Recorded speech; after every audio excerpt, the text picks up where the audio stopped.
With war in the world, war is on my mind.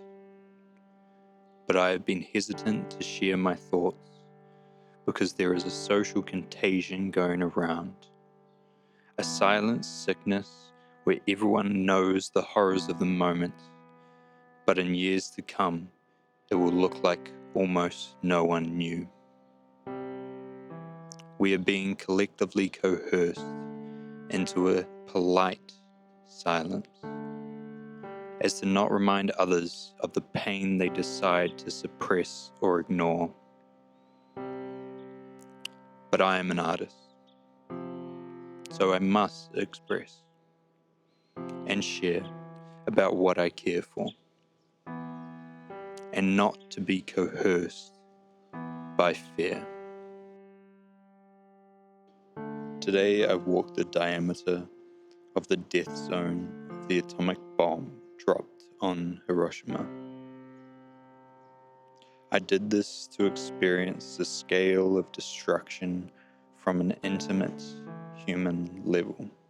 It took me over an hour of consistent walking to traverse the diameter of the blast zone that destroyed a vast majority of the buildings, people, plants, animals, ants, bikes, books, fathers, mothers, children, dogs, cups, toilets, chairs, brothers, sisters, cats, playgrounds, beds, and everything we consider human.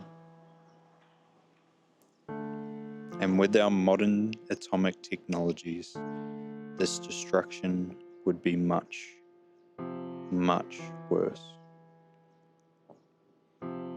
I took this time walking as a meditation on the level of destruction that we are capable of, but also the level of creation and repair that we are capable of. I think it is safe to say that the Japanese people are the last people that you would expect to be nuked in our modern day. And yet, not even one lifetime ago, our reality was the opposite. So my hope is that the children of this world that have been born into suffering could be the last if we choose. The only people in war that win are those who sell the weapons. Rounds of applause rise up for the companies profiteering from the killing of humans. The next BMW, Porsche, and Hugo Boss will come into their fortunes in these decades to come. The last hoards of gold funded by the engines, ordnance, and uniforms used to bring the world to its knees. The next hoards will be extracted by the efficiency of drones, thermal, and AI technologies, used to identify and eliminate creatures that look exactly like you and I. I wrote 3 weeks ago that the worst thing for the civilians of Israel would be the Israeli government's actions in Gaza, because the same justification that the Israeli government uses to justify its killing of civilians will be used to justify the killing of its own civilians. Today, airstrikes at Tel Aviv. I feel vindicated, but scared, because of what I see that is yet to come. I see the only option for peace now is if the people of Israel rise up and overthrow their own government. And that door is being slammed shut. and will likely chop off the fingers of those who dare to catch it. For the people in Gaza, what is there left to say? Their pain is of human creation, planned and executed. That is a fact to everyone watching, especially the perpetrators. The British Crown blamed China for the deaths of the opiate wars, even though the British Crown were the ones selling the drugs and firing the cannons. The American government blames Imperial Japan for the American government's use of the atomic bombs, even though it was American warships that forced Japan to open up, industrialize, and militarize. Now today, the Israeli government blames Muslims for the attacks on Israel, even though the Israeli government are the ones who want the region destabilized and their people militarized in order to benefit the few at the top that will likely never step on the battlefields that they create. It is only a very few people on this planet that welcome the chaos, that desire the pain and suffering of conquest.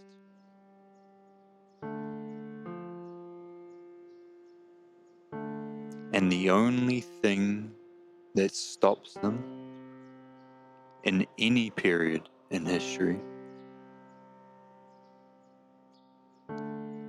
is when the masses say enough. It is the only thing that works.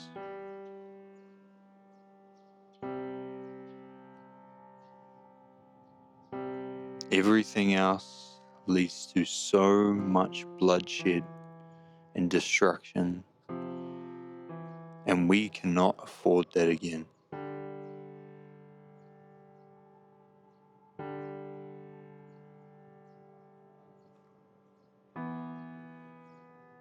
I want to see every child on this planet safe and fed. And for some reason, that is controversial. Or at least it is seen or made to be perceived as controversial. Not by your regular, everyday person, but by those indoctrinated by the people that wish for war.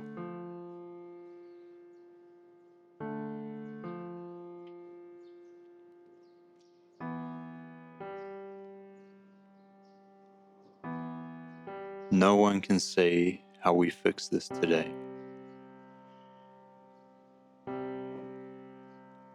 But what I do know is that if we do nothing, then nothing will be done.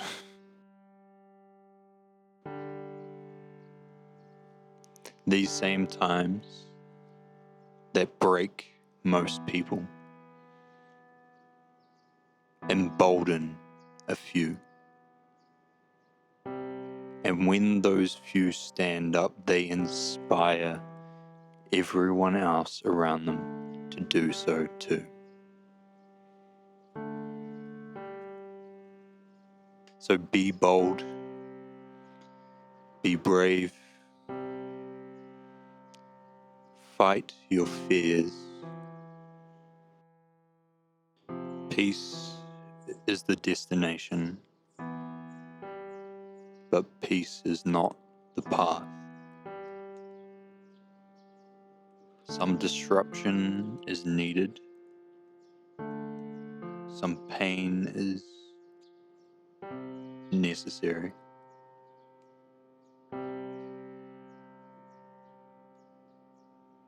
And you must be wary of your intentions.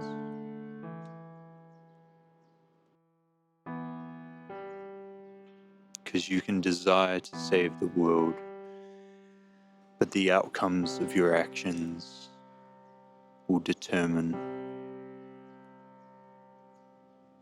reality. Desires are wishes. Actions are concrete.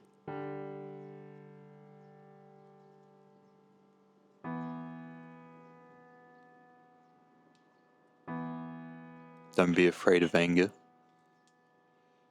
Use it as a motivator, but not as a plan of action.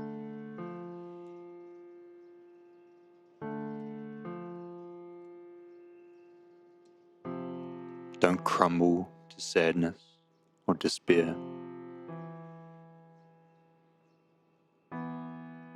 Use it to connect with other humans who feel the same.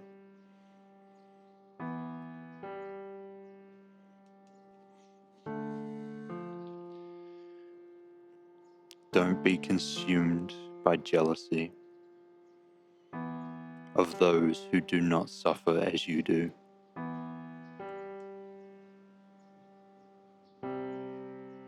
They were born into their position the same as you.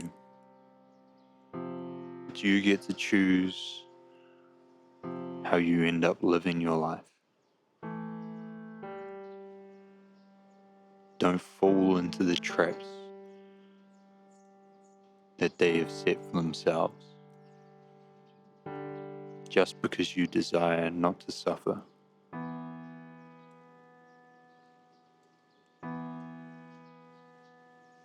Consumption is a false fulfillment.